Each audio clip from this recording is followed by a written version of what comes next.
Former British Prime Minister David Cameron has made his way to Poland to deliver aid to Ukrainian refugees. He even got behind the wheel himself. So, former British Prime Minister David Cameron is bringing relief supplies to Poland with other volunteers from the Chippy Larder organization. They are to be made available to Ukrainian refugees there. Cameron wrote on Twitter, "I'm driving to Poland with 2 Chippy Larder colleagues to take our goods to the Red Cross." Among other things, Cameron has diapers, warm clothing, and first aid kits on board.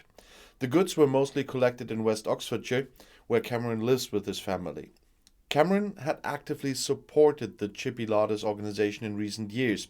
During the corona crisis, he lent a hand when groceries were delivered.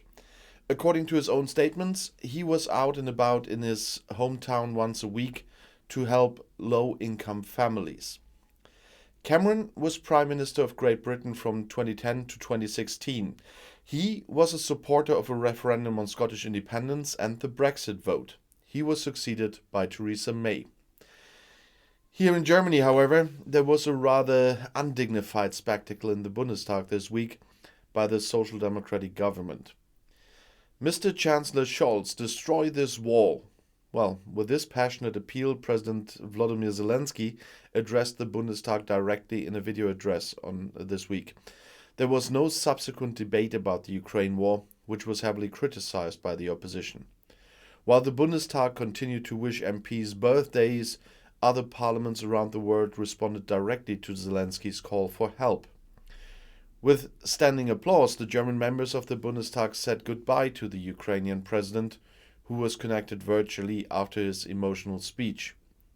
A brief thank you, and then Zelensky hurriedly got up from his chair. That's how the live broadcast from Kiev ended.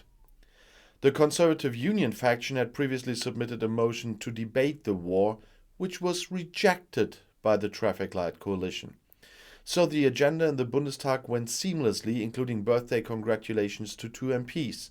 The opposition sharply criticized this treatment of the Ukrainian president. A week earlier, Volodymyr Zelensky delivered a passionate speech in front of the British Parliament.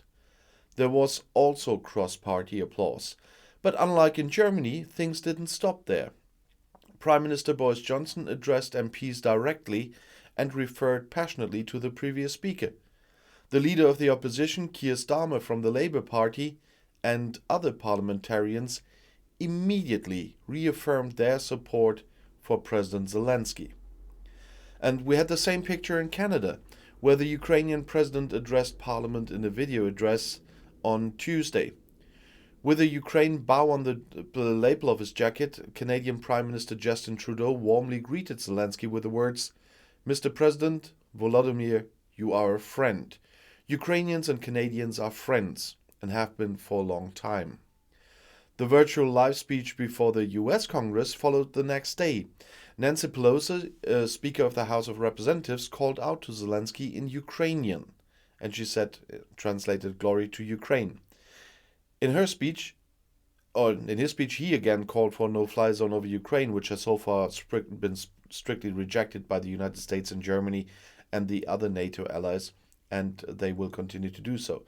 But the behavior of my government here is not what I expected.